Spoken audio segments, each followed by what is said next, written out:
Ontem eu fui subir o Morro do Sabuó, que fica em São Roque, foi uma experiência bacana. Eu decidi subir esse morro na quinta-feira. Com isso eu convidei um amigo, um conhecido, né? Ele tinha marcado, concordou em ir, só que depois de alguns dias houve alguma coisa lá, ou ele só inventou isso pra não ir e desmarcou. Depois eu convidei meu irmão também, quando estava se aproximando do dia. Ele ficou de pensar, mas também recusou depois no final. Aí chegou no domingo, eu decidi na quinta que eu ia, chegou no domingo de manhã, eu tinha planejado, bom, eu vou acordar cedinho, vou catar as coisas e vou. Pá, é 1 hora daqui até lá, para poder chegar no local para depois subir o morro. Aí eu acordei no domingo às 6 da manhã, basicamente.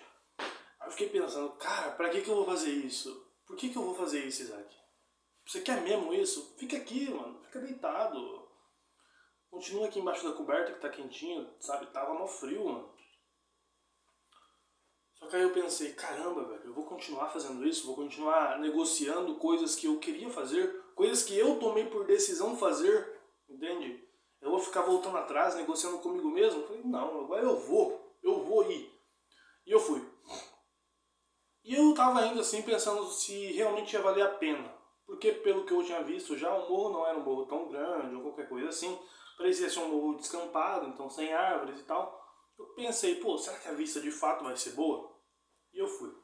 Chegando lá, eu comecei a trilha e tinha duas opções. A trilha mais longa, que era mais fácil, e a trilha mais curta, que era mais íngreme, então exigia um pouco mais de esforço. Eu falei, vou pela trilha mais íngreme. Eu cheguei ao topo do morro em 20 minutos, mas pô, foi muito cansativo. Eu fiquei ofegante de um jeito, você tá louco. Essa trilha em si foi uma experiência interessante porque, pô, mostrou pra mim várias, como posso dizer, mostrou várias limitações do eu. Então mostrou essa limitação física, então eu tô muito mal, eu acho, fisicamente. Pô, na hora eu pensei, pô, mas tem pessoas que, sei lá, nem conseguiriam chegar na metade, sabe? E mesmo ofegantes não conseguiriam continuar o percurso. E eu mesmo ofegante cheguei ao topo. Mas ainda assim, eu não estou me comparando com os outros, eu estou me comparando comigo mesmo, com quem talvez eu já fui em algum outro momento e com o que eu quero ser.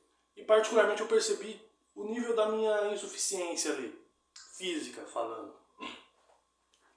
Chegando no topo, já tinha algumas pessoas lá, eu cheguei bem na ponta do topo mesmo, tinha algumas barracas, algumas pessoas estavam acampando lá, muito da hora. Aí eu fiquei pensando, caramba, e quando chove, ou sabe, quando bate um vento forte, será que os caras não ficam com medo lá em cima? Imagina, a barraca sai voando. Talvez se a pessoa estiver dentro da barraca não vai sair voando, né? Mas eu não sei. Nunca dormi numa barraca num lugar aberto assim. Tinha pessoas de religiões lá subindo o monte para orar, para ter uma comunhão conjunta. Aí eles ligaram uma música, né? Ligaram um hino, começaram a tocar um hino alto lá. É a mesma coisa daquelas pessoas que colocam funk numa praia, sabe? Um lugar que era para você contemplar a vista em silêncio. E pô, eu também sou uma pessoa que sou cristão e tal, mas ainda assim me incomodou um pouco por estar num local como aquele que era para ter uma contemplação do silêncio que tem lá em cima, sabe? E só aproveitar aquela paisagem, aquela você está remoto ali, bem desconectado da sociedade em si. Mas não, eles colocaram aquela música e tal. Eu falei, tá bom, né? Fazer o quê? Mas ali foi muito interessante essa experiência. E quando eu estava lá em cima, até mesmo subindo o morro, eu pensei comigo mesmo. Que bom que eu não negociei comigo mesmo. Que bom que quando eu estava tentando negociar comigo mesmo, eu falei, não, eu vou fazer aquilo que eu me propus a fazer. E pô, basicamente para tudo na vida é assim, né? Você quer o bagulho, você quer fazer as coisas, você quer que as coisas aconteçam. Só que aí quando, sabe, você precisa tirar aquela força inicial para começar a andar, a caminhar, aquilo vai ser desconfortável, você tem que sair de um tipo de conforto que você está sentindo. Você vai negociar contigo, talvez, pô, mas será que eu quero aquilo mesmo? Ou será que é pra mim? Ou será que eu devo fazer isso agora? Eu posso fazer depois, remarcar e tal. E nessa autonegociação que você faz, você só está postergando algo que, por conta disso, as chances de você fazer de fato aquilo estão cada vez diminuindo mais. Só que quando você vai falar, porra, não, eu falei que eu ia fazer e eu vou fazer. E não porque, independente, eu fazendo ou não, e eu chegando lá no topo e percebendo que não era algo que eu queria, aí eu vou continuar ainda assim porque basicamente eu falei, então a minha palavra não pode mudar. Mas basicamente é o seguinte, eu vou fazer porque eu falei que eu ia fazer e eu queria fazer, eu quero fazer. Por isso eu vou fazer. E se lá, estando lá, já tendo ido lá, já tendo subido até lá, aí eu decidi que, pô, não valeu a pena ou não foi legal assim como eu esperava, não chegou aos pés do que eu imaginava, aí eu posso optar por não fazer novamente. E aí tudo bem, porque eu ao menos fiz. Só que eu começar a pensar, não compensa, ou não vale a pena, ou tal, sem nem antes ter testado, não é sabe, algo nobre da minha parte de falar, não, eu não preciso disso, ou eu não quero, eu não sinto necessidade disso. É basicamente uma fuga. Uma fuga de eu, por não querer me propor ao desconforto, ao desconhecido, ao novo, eu dizer que eu não quero aquilo. É basicamente como aquela... Eu não lembro o nome, como que se chama esse tipo de história, mas aquela história, sabe, da raposa e da uva, que ela tenta catar a uva e quando não consegue ela se desfaz daquilo, sabe? Ah, essas uvas estavam podres. No nosso caso, você nem chega a tentar. Só a ideia de ter que ficar pulando lá para catar as uvas já te faz sentir preguiça. E aí você começa a falar, ai, acho que melhor não, nem é tão bom assim, ou qualquer coisa desse tipo.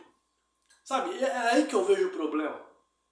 O problema está não em falar que, bom, eu não quero isso aqui, porque é válido que você talvez não queira algumas coisas.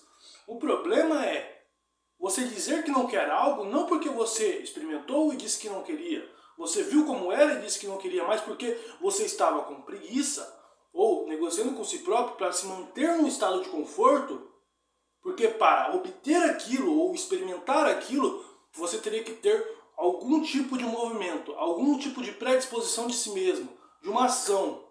E ali para você fica meio que, aí eu vou ter que fazer algo, aí não compensa. Cara, a vida se torna uma merda se a gente leva por esse lado. Se a gente baseia a nossa existência em, não, eu não quero sair do conforto, sabe? Eu não quero sair debaixo da coberta que tá quentinho. Mas a vida existe lá no frio. A vida acontece no frio, sabe? Debaixo da coberta. Por fora da coberta, no caso. Quando você sai dela, coloca um sapato, uma calça e vai. Vai fazer acontecer. Independente do que seja. E eu não falo que, pô, basicamente também eu tenho uma ideia de que eu quero fazer algumas experiências de vida, como viajar, sabe? Talvez voluntariar e coisas do tipo. Só que tem muito aquela pira de que você... Pra você ter uma escolha, você tem que colocar outra como inimigo. Inimigo da sua opção. Então se eu escolho uma opção, a outra opção que existe eu coloco ela como inimigo ou rival da minha. Então é basicamente aquele tipo de pessoa que fala, não, eu resolvi viajar, largar tudo, levar uma vida de tal forma porque aquela vida lá é uma bosta, aquele outro tipo de vida não é bom, é horrível, então todo mundo está preso dentro da Matrix e qualquer coisa assim.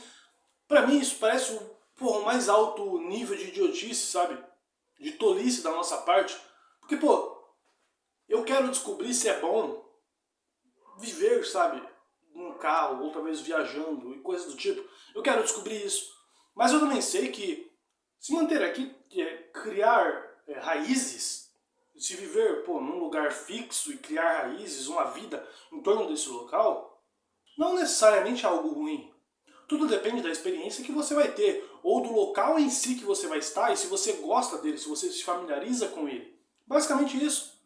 Então sim, uma vida de viver na estrada e fazer coisas pode ser muito interessante, assim como também uma vida de estar num local e construir uma vida ao redor daquele local, também pode ser muito interessante. A parada é que, pô, ambos podem ser interessantes, só que eu espero construir uma vida em que nenhuma dessas opções me aprisione. É basicamente isso. Então, a vida aqui pode ser muito boa. A vida onde eu fico num local e construo uma estrutura em volta disso.